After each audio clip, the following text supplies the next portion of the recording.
What is up, everyone? Welcome to Shaping Success with myself and Robert Watson. We are back again. This is a Wednesday edition. We do this every Monday and Wednesday at 5 o'clock Mountain Time, 7 o'clock Eastern. I got to think about that. Robert has informed me that he has something to talk about this morning. It's only been 8 days, and he's ready to start bitching about the new year. So let's talk about it, Robert. What's going on, man? Yeah. So I ran across, and I do the weirdest, view across the world. I look at the Wall Street Journal, Washington Post, a couple other, and then I get the Telegraph in the UK. So I kind of glance across headlines across the world, right? Yeah. Even in a couple different languages. So I ran across a study, when to drink coffee to cut your risk of heart disease. Mm-hmm. Right? New study, research on 40,000 adults tracked for more than a decade. So I'm like, oh, cool. Longitudinal study, big sample, really happy. Okay, cool. That's wonderful. Let me see the study, right? There's a problem. So when you start hitting the links, right? Link, Yep. link. Can't find the study. I have to go dig to find the study because everybody's bouncing off everybody else. Right. And this is one of the the real challenges. Why would I go back and find this study? Because 40,000 adults where? All in one area? Tell me where the sample is. Right. Okay. Exactly. You did a great job. It's a large sample over a large period of time, but tell me where it was from. Is this Norwegians? I mean, is this Swedes? Is this Chinese? What are we doing? Are we across the nationalities here? Is their eating habits affecting it? These are the things that I immediately start questioning as a researcher. Right. I start looking at, and of course, I'm 10 links in, no study, right? At the same time, I glance across another article that says, why Trump wants Greenland. Dude, you know why he wants Greenland. Like somehow you were in a meeting and he voiced his reasons for, classified, president's highest classification we have, Right. presidential support. And so, you were sitting in the meeting and he said why he wanted Greenland. This is why news is trash. Okay? This is why it's trash. Because I have to go 10 links in to try to find a study for something that might be very, very useful to read. Yeah. But I can't find it. Then I have people telling me, not in an op-ed piece, but in a headline piece, why Trump wants Greenland. You have no idea what Trump wants Greenland. That doesn't even justify clickbait for me. Right. I won't even open it. But here's the thing. I'm on my second master's degree, on my way to my PhD. I shouldn't have to be that kind of researcher to realize that my news is trash. And that the news should lift to a little bit higher standard of, if you're going to put a study out there, the first link should be to the study. Yeah. Let me at least look at it, right? This is why we feel like we don't have anything that's substantive behind us and everything feels fake. And why? Because it's all BS. You're really, really constructing a world that's full of people's opinions and full of things that I can't reference. Yeah, and they're And this study hoping may that be an amazing study. Yeah, that's the thing. They're hoping though that you won't do that. Like, not very many people do what you do when you go through and you click through that link. When you start to read that, like, I don't click through, but I know what you're talking about, and I understand where you're coming from. I'm not going to go through and look through every single link to find that, but if there is a study, I want to see that study. But as far as the news goes, they don't put anything as a reliable source. When I was a teacher, you're sitting there telling them, do not use Wikipedia. It's not a reliable source. Why is it not reliable? Yeah. Because you go through there.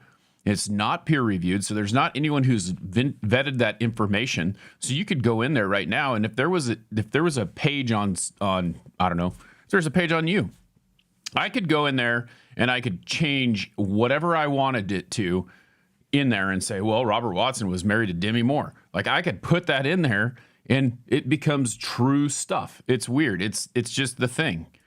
So I don't know. I mean, people don't look at that information, and what they're hoping is that you just see that headline and you can look at that, and whoever wrote what they wanted, just like you said, it is not news anymore. It's an op-ed. It's an opinion piece. It's Robert Watson or Wes Tankersley got up there, just like I'm giving you my opinion right now.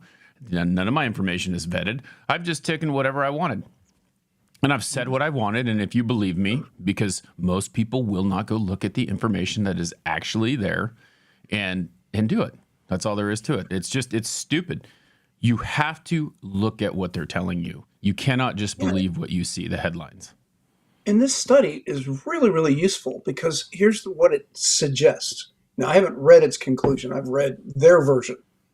Drinking coffee in the morning could cut the risk of heart disease and death by 1/3, but only if you drink it first in the morning. Hmm. Okay, that's a big ass comment. If you really are telling me that you're cutting cardiovascular disease by 1/3 Yep. for drinking coffee in the morning, well, I know there's a lot of properties in coffee, and I understand that. But the point is, it's been mixed. The data Right. we've seen has been mixed. So you're making this. You got this longitudinal big sample study that's saying something really concrete and important. Give me the data, man. This Yeah. is actually useful because I mean, we kind of knew parts of this from what we know is in coffee, but Yep. the reality is please give me the data Right. because I don't want to go tell a friend, hey, listen, because my friend doesn't drink a lot of coffee, right? And I would Hmm. say, hey, listen, listen, I reviewed this study and the actual study, not somebody's rendition of it. My point is that if this was real, I would say to her, hey, listen, look at this data. Yeah. I mean, this is fairly compelling. I know you drink occasional coffee, and you especially drink it in the afternoon Yep. to pep up your day. But listen, this data really suggests that you should start your day with a cup of coffee. Yeah. Take a peek at this. Now, it's only one study, but it's big, it's broad, Right. but I can't say that. Because you can't What figure I it out. ended up doing, yeah, what I ended up doing was going, well, that's nice. Yeah. Until I can actually find it, I can't even pass it on. Yeah. It's pretty crazy how this is happening too. I don't know if you noticed this, but in the news recently, I think it was yesterday, Mark Zuckerberg's coming out talking about how they're going to change the way that they police Facebook. And what they're finding out is that there are so many people that go to X, and that's where they're getting their information from because it's not unvetted, but like it's free speech or whatever. And they're deciding that people are getting off of Facebook because they're policing them for what they're saying. So they're going to treat it more like X does, where you can get more information. And it's funny. I don't know where we came to this point where they. Well, I know exactly when it came to this point. Not exactly, but as it started, and when COVID happened, they started saying, "Well, this is misinformation, and this is misinformation, and this is misinformation," and they're pulling stuff down because you know who told them, the government, to take it down because they don't want people knowing the truth because they are afraid of what will happen if they do. Yeah, and again, there's lots of truth out there in all candor. Like you Hmm. say, we both know that peer reviewed, the highest level of quality research is peer reviewed. But we also know peer review is not flawless. Yep. Nobody's suggesting that peer reviewed is absolute truth. Hmm. What we're saying is, hey, listen, these people have spent their life doing this. They've reviewed each other's work. Listen, this is the statistics have been done the right way. Research has done this and that. At least it puts us in the ballpark, right? Yeah. And so that's because this whole thing has been this argument about science, especially with the COVID stuff. Was this Right. whole argument about anti-science? No, listen, science means to know. Yep. And the reality of where human beings are concerned and biology are concerned, as I explained to somebody, they were asking me how, one vitamin affects you. And I said, well, it affects me this way. I have no idea how it's going to affect you. Right. I said, what we know from the data is that these are the impacts. You're going to get varying degrees. Try it on yourself. And so a friend had done something, had applied two things at the same time. And I went, oh, crap. I said, now we're going to have to go back. And why? Because I can't remove one of the other. I don't know which one interacted. Right. And so we've now got to go back to start from the baseline. Well, and they start to go into this explanation of why they did it. I said, it doesn't matter why you did it. What you did was you threw two things into the mix at the same time, and you're asking me which one was an impact. I don't know. Yeah. We have to start all over. And that's, again, what we're trying to do as a culture is we're trying to find, hey, when I call you, I say, hey, Wes, I tried this new supplement. It's got a great mix. Here's what it did for me. Yeah. Try it for you. This is where I think the impact is. Give it a shot. Here's the side effects. Boom. right? And you might get 100% better results than I did, or you may get all the side effects. Yeah. I mean, a prime example of this, and I just had blood work done. They were testing basically everything. It's amazing how much stuff was tested. I didn't realize what it was until it was all said and done.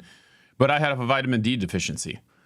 And the gal says, well, you need to take at least 5,000 IUD of vitamin D every single day. Right. And, start there and see what is, well, what's a good one? What's this? What's that? Well, I didn't even think about it because I've been taking this multivitamin every single day and it has 500 IUDs of vitamin D in it. So my body is still not getting enough vitamin D off of 5,000 IUD. So I upped it, Right. to see what happens. Now, will my body absorb it or will my body disperse it? We don't know, but we'll find out the next time you get the test results. And that's my body. That's what it does. So that may be different for you. 5,000 or 5,000 may be too much, but for me, it's not enough. And so we have to think about that. We have to think about how that affects you, how that affects me. Everybody's body is different. And if you don't think that's true, then just go look at someone who is the same age as you and looks, you're a female, they're 40, you're 40, whatever, and look at all the different features that they have. We're not the same. And I think that that's a hard part is like we always start doing that self-comparison to what it's like. My 44-year-old knees are a lot worse than your 65-year-old knees. I mean, it's one of those things where everyone is different. Why is it different? My alignment's different than yours. My bone structure is different than yours. Like there's all these things that play into that. So we cannot compare ourselves to other people and think that that's going to work out. Yeah, and I think that the idea is it's not truth, because truth is what exists in the physical world. Like I can tell you what the truth on this planet is of gravity. Mm-hmm. And I can prove it over and over and over again. And no matter how we measure it, we're going to come up with the same result. You can measure it. I can measure it. A friend of ours can measure it, and it's going to come out the same. Right. But other than the physical world, thermodynamics and things like that, when you start getting into the humanity, how people behave, act, respond, interact, whatever, that is so far from any kind of reasonable certainty that you can project. You just can't. I mean, genetics are completely different, right? Right. We were laughing. My daughter said, everybody in the house has gotten sick and I didn't get sick. And she said, that's because of your alien DNA. Okay. Because I'm Rh negative. Mm-hmm. Okay. Which is that group that nobody can figure out. Right. It's the 15% of the world's population that should not exist. Yeah. Right. Oops. And she just calls it my alien DNA. Because literally what happens is I get COVID 3 times and basically I got a cold Right. sore. I just don't get sick. Yeah. And it's the same thing that's happening Yeah. in my house. It's like it affects my daughter and my wife, and my little one are throwing up and I'm not. It's like I either got it and it didn't affect me the same way, or I'm just different. And it's fun. This is going to sound really gross. It's funny though. Like I told my daughter the other day, it's like I dropped a fry on the ground. I picked it up and stuck it in my mouth. And it's like, that's probably why, that could be why. Like, I'm not afraid of germs like other people are. And, when we were young, just like we've talked about before, we're outside playing all the time, eating dirt, not literally eating dirt, but, you're in the dirt, you're playing, you're doing all those things. You're getting exposed to things that kids don't get exposed to anymore because they're too busy sitting inside. I can guarantee you my vitamin D deficiency is probably because I don't get outside enough and I'm driving around in a car all day and I'm not getting enough sun, and we just don't do that anymore. It's crazy. Right. And some of the simplest things that an old doctor would have told you not to go take 5,000, whatever, he would have said, hey, Wes, why don't you get outside more? Yeah, go outside and get in the sun. Do some Right. get the real vitamin D.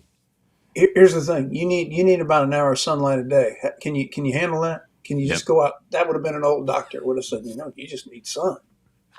I saw this the other day. It was funny. I saw a prescription card for a little kid when he got sick with a cold, and it was 1 tablespoon of honey, 1 tablespoon of whiskey, one what was it? It's the hot toddy. Like that's what they gave little kids even. And you do that now and you're abusing them. So it's kind of crazy how far we've come, right? Like now you can take the pill instead of actually going out and get what you need. Well, and that's the problem. We all know. We know that vitamins that have to go through your digestive system are greatly degraded. We know that. I mean, that's simple.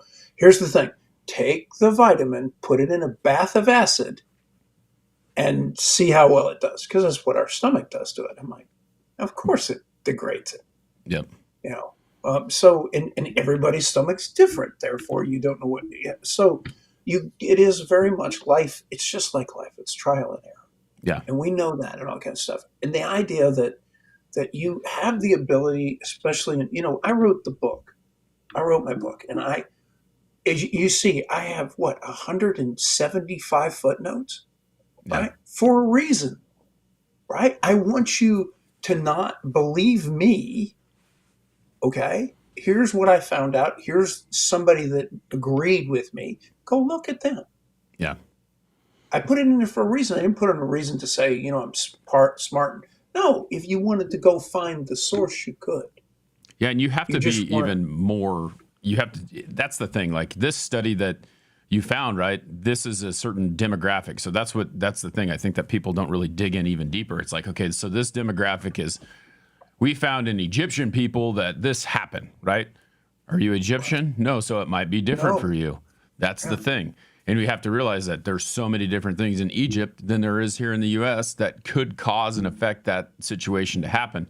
So it's not even just digging into this is the start, you're scratching the surface by looking at the research, but you also have to dig into where that research was done and what that's about. And that's one of the crazy things about I don't think that, Facebook's talking about, well, we're going to stop vetting this information.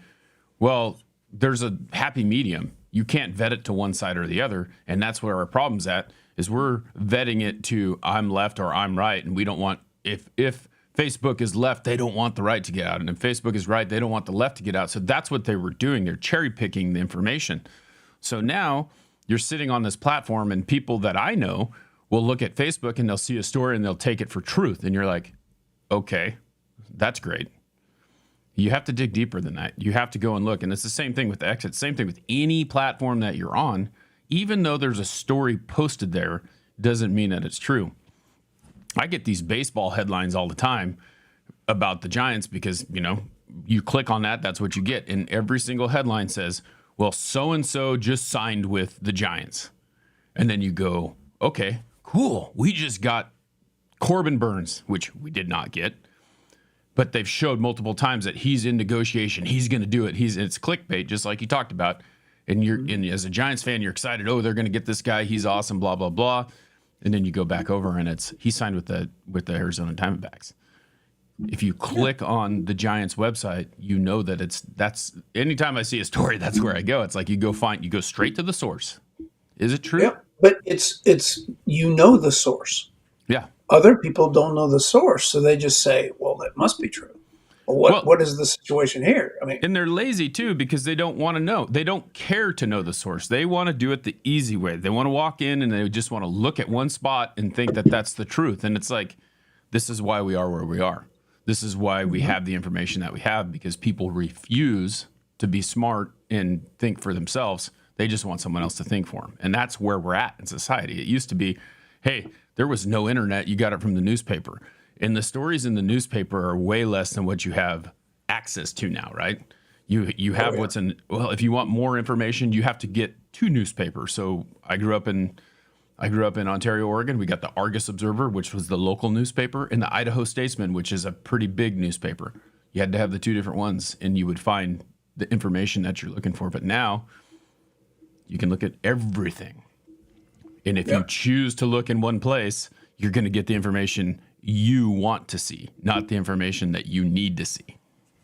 Well, a friend told me this years ago. We were sitting, I took a bite of something, and they said, that eating excess bacon causes cancer in laboratory rats? And I said, oh, that's great news. And they said, what do you mean? I said, I'm not a laboratory rat. Yeah. They just looked at me like, huh?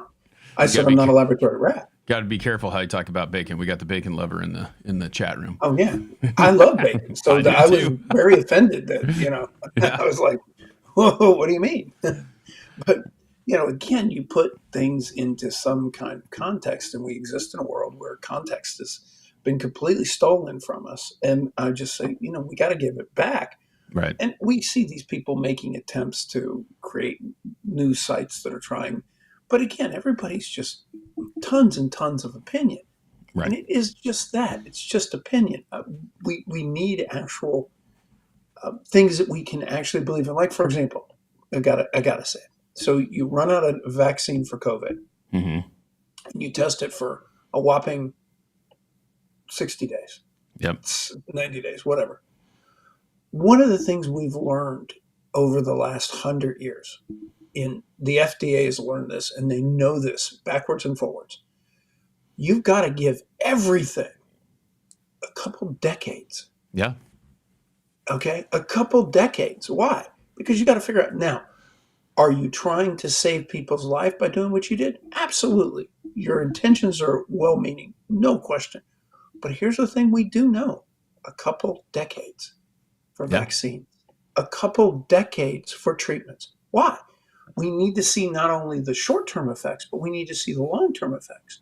I remember a girl I was dating, and she was really an amazing girl, and she said, I don't think I have kids. And I said, oh, why? Well, my mother had taken a drug back in the 1970s that allowed her to keep her pregnancy that they later find out that made the offspring sterile. Yep. And you're like, holy crap, talk about a miss, Yeah. right? Yes, it allowed them to keep the pregnancy. The impact to the offspring they didn't know about for 20 more years, another couple decades. Right. And they went, oops. And again, they were trying to do the best thing they understood, but they also realized that there's these consequences, right? The unintended consequences that went on for a while. And what does that mean? That means take everything with a grain of salt. Is this vaccine the end all be all? No. Or guess what? We'll find out in a couple decades. Yeah, and it's crazy too. Just like you said, you think about it. There's all these doctors that, and I vividly remember sitting there in 2019, 2020, when this whole thing was coming out, when they were talking about whatever was going to happen. And there's these doctors that you truly respect and you listen to, and you think, this guy's got a lot of good information on this stuff. So he's obviously done his research because he's done what he's done. And they're saying the same thing over and over again. And when they started to actually get the research, when they started to figure it out, they're like, this is what we think is going to happen. Then they change their tune, right? Dr. Drew's a good example of this. Well, this doesn't happen this way. This doesn't happen that way. This doesn't happen that way. And then they just burn him for saying the things that he's saying. And he was a real good friend of Dr. Fauci's, and he believed in the things that Fauci did. And then next thing you know, all this stuff comes out. And he starts talking against it because he's getting the data, he's getting the information, they know what's actually going on, and now they want to shut him up.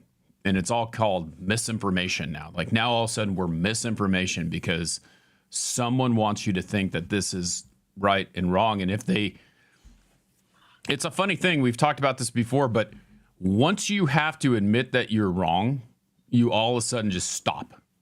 You're not going to admit that you're wrong. You're never going to admit that you're wrong. There's this Adam Sandler song on his latest comedy CD where he talks about, like, he's sitting there having a conversation with someone and he says he knows he's right, and they're at a dinner table and she says he thinks she's wrong, and they go back and forth. And then so he gets out his phone and he looks it up and he finds out he's wrong. And then he says, I can't find the information. So she starts to look it up. Then he grabs her phone and throws it in the water.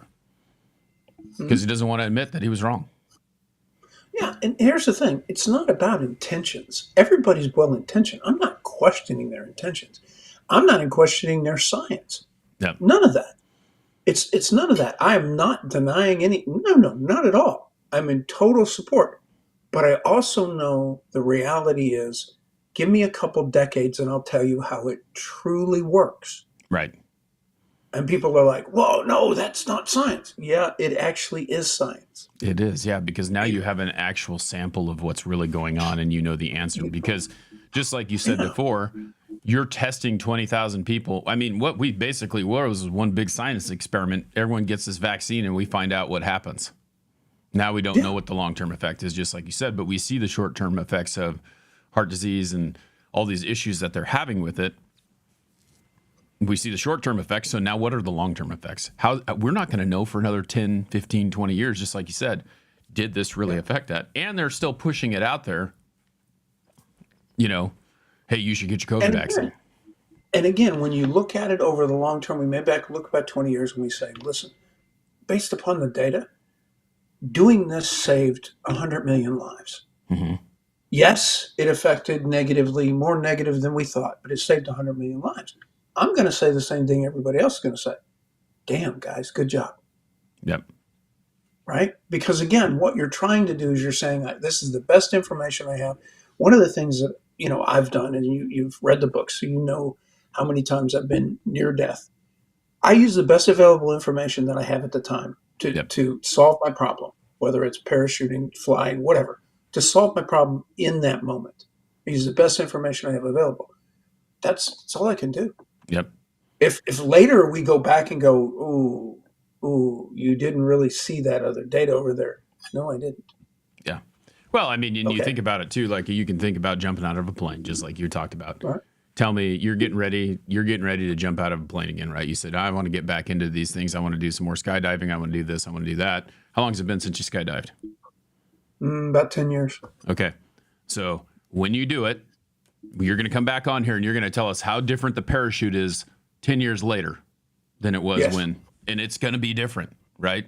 Yeah. I mean, before it was like, hey, we got it in this bag and it just falls out, right? And then they have propulsion and they have all these things, all these changes that they make as improvements because they find that that didn't work the way they wanted it to, and this will work even better. Right. But I'm also going to hit the ground realistically 10 years older. And so I'm going to look and I'm going to come back and I'm going to say, damn, the ground's so much harder than it was 10 years ago. Right. And of course, that's not at all true. The ground density was probably not different at all. It was me that was different. Yep. And so again, remembering that it's not just the study, it's the person conducting the study, right? Yep. So it was what a lady said to me on TikTok last night. She said something about the comment I made, and she said, I think I'm too old for love. And that kind of stopped me, and I went, no, I understand what she's saying. Right. She's talking about that young love, that giddy, kind of thing. And of course I said, of course you're not too old for love. But I thought to myself, I understand what she means. I get it. For that thing that you had in your teens and your early 20s, you're probably too old for that. Right. I agree. My friend said, what's the impact? What are you really searching for in a relationship? I said, as you get older, you're searching for trust and love. Mm-hmm. And you're saying, well, attraction? Sure. But trust and love. Why? There are so many people that you love, that you were drawn to, that you wanted, that you were so attracted to, but you couldn't trust them. That's a bad partner. Right. Okay, this is a bad partner. Now, granted, you may love them and they may be beautiful and wonderful and amazing, but if you can't trust them, what do you have? Yeah. So what you do is you learn over time what's really important. So that total, pink cloud love where you trust everything. You're right. You may be too old for that. Yep. Yeah. No, it's the way it goes. Yep. And it's all about that perspective. What can you do? How can you make that situation be good or bad for you? So. Absolutely. Yep. Well, Robert, thanks for hanging out with us. Thank you, everyone, for being here, supporting and subscribing to the show. You can subscribe on TikTok. You can subscribe on Patreon. You can go anywhere that you listen to podcasts and watch this. This is on YouTube, Facebook, everywhere that you listen. Go check it out, Shaping Success with Wes and Robert. And let us know what you think. Do a 5-star review or do whatever review you want, but let us know why you think that this is one of the great shows that you want to listen to and watch. And we appreciate you all hanging out with us. We'll see you Monday. Absolutely. Have a great week, everyone. Yep.